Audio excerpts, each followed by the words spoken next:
Ayan. Galit na galit. Bakit galit na galit ka? Ah. Palaya. Ayan.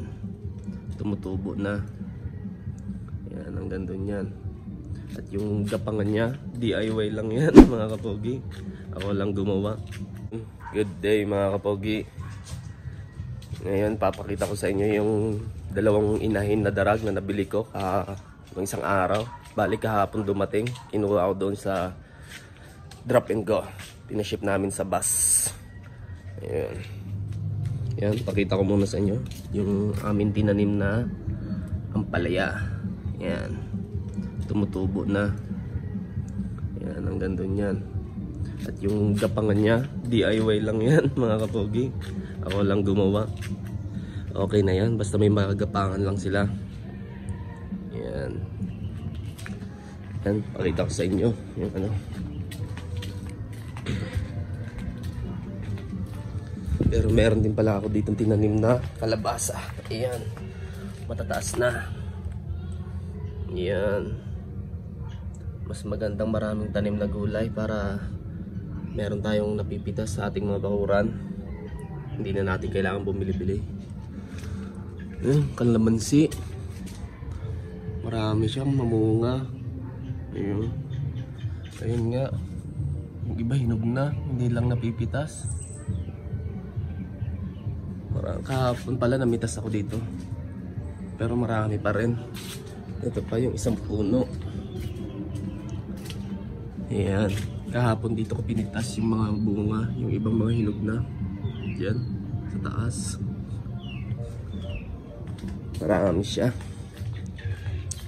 Dito yung isang sisiw. Ayan mga kapogi, yung sisiw. Ito yung nakikita nyo noon na binili kong 5 pirasong sisiw sa Tarlac. Ngayon, nag-iisa na lang siya dahil yung 4 kinagat ng aso. Hindi ko na pinakita sa video dahil hindi magandang tingnan yung nangyari sa kanila. Pero ito, may tama din sa pakpak. Nakasurvive lang. Yan, malaki na sana sila. Pero okay lang yan. At least may nabuhay kahit isa. Ayan.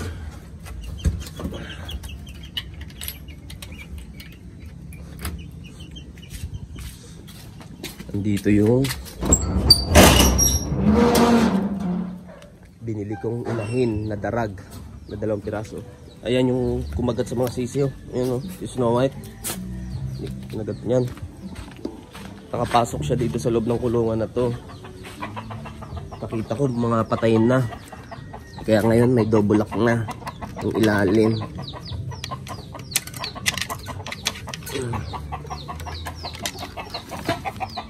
Ayan siya mga kapogi. Ito yung 2 inahin na nabili ko. Magandang inahin to mga kapogi. Magandang klase na darag. Meron siyang white earlobe. Ayun. Ayun. Kinulong ko muna sila dyan para maglabing-labing sila. Dahil pag pinakawalan ko, masyadong maluog yung kulungan. Hindi agad sila makakapagpalahi. Tingnan natin dito. Ayan, pogi.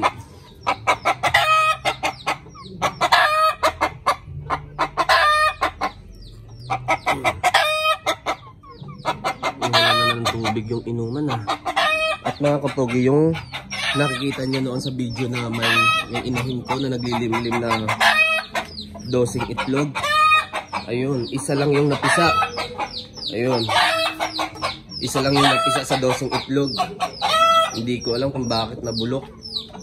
Pero nung binasag ko yung mga itlog, buo na yung sisiw. Kumbaga balot. Pero patay yung mga sisiw. Mababaho na. Sayang, hindi napisa yung iba. Isa lang talaga napisa. Hindi ko alam kung bakit nang gano'n nangyayari. Ayan. at least kahit isang piraso may napisa. May nagsasabi na yung pugad daw, ito yung pugad, masyado daw maluag kaya hindi masyadong nalimliman. Yun may nagsasabing iba, pero nabuo naman yung sisiw sa loob ng itlog. Hindi nga lang talaga natuloy, nabulok lang. Ayan.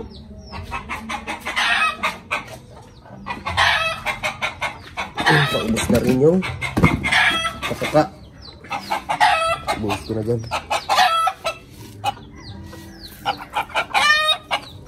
Bibili na lang ako mamaya ang pampatuka nila. Ayan. Ito nga pala mga kapogi, ibang variant naman ng kalamansi. Nandito sa loob ng manuka natin. Ayan, bubungay na rin siya. Ayan o. Ibang variant naman daw to ng kalamansi, pero hindi ko pa nasusubukan. Okay na ito, hinog na rin. Ayan siya, grafted. Ganyan lang siya sa baba. Ayan. At yung sisiw pala kanina doon na nag-iisa doon sa kabilang kulungan, ayan, pinakawalan ko na rin dito para mas maluag, makakapag ikot-ikot siya at makakatuka ng mga dahon-dahon. Okay. Ang ingay nung tandang. Ayan. Galit na galit. Bakit galit na galit ka? Ah.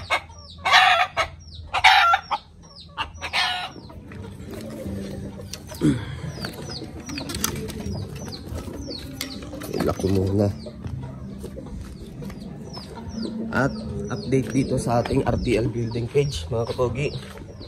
Ayan, wala pa rin yung mga manok natin, yung mga RTL. February pa dating, malapit-lapit na. At linagyan ko pala to ng net kasi pumapasok yung mga aso dito sa loob. Dito sila umiihi tsaka dumudumi, kaya tinakpang ko na lang.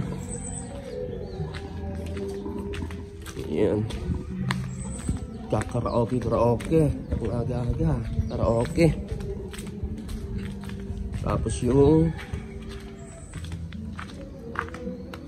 Madre de Agua ay ganun pa rin, hindi pa rin lumalaki. Bakit kaya to? 2 buwan mahigit na, ganyan pa rin kababa. Yun, yung isa parang ang tagal tumubo ng Madre de Agua na to. Pa3 buwan na ata to, hindi pa rin, ganyan pa rin talaga. Ayan.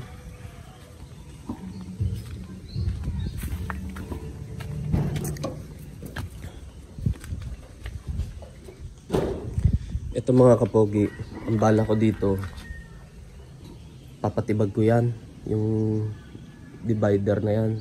Gagawin kong ano, fish pond, concrete pond ng tilapia o hito. Yung bala ko dito. Ipapa-renovate ko na lang someday, hindi pa ngayon, pero yun yung plano. Yan, so hanggang dun. Yan,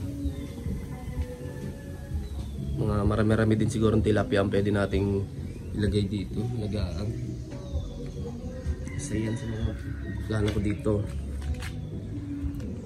Yan. Ginagawa ng mga darag natin.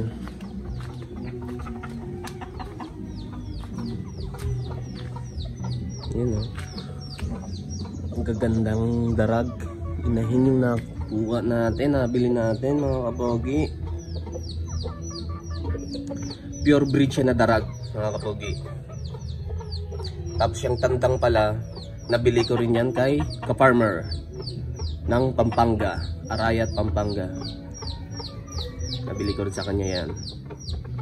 Tapos yung 2 inahin sa Tarlac naman, Porac. Galing Pampanga din. Pero yung nag-deal sa akin yung taga Tarlac. Sa Porac din yung farm na pinagalingan nito ng dalawang inahin. Tapos yung dealer taga Tarlac. Siya yung nakipag-deal sa akin, yung kausap ko. Tapos yung inahin na yun na isa na may akay-akay na isang sisiyo, dito ko lang din nabili yan sa Pangasinan, dun sa Alcala. Doon ko yan nabili. At ayun, dito meron din tayong duhat. Ayan. Bunga na rin siya. Yung laman nito, yung sa loob, yung kulay pink na duhat. Ayun. Tapos meron pa doon. Ayan, oh. Kumbaga sa Bicol, ang tawag sa amin ito ay lukban. Lukban ang tawag sa amin sa Bicol. Duhat. Ayan. Tapos meron doon na nakita akong tumubo na kalamansi ulit. Medyo malaki-laki na. Dito ko siya balak ilipat para mas lumaki din. Ayan. Ito, meron din ditong ano pa. Sabi ano daw to eh. Parang dalang hita. Ayan. So ayun mga kapogi, hanggang dito na lang. Hanggang sa susunod na upload na video na lang ulit natin. Sa mga hindi pa nakapag-subscribe dyan sa ating YouTube channel tsaka Facebook page, pa-subscribe naman at pa-follow. Ayan, maraming salamat.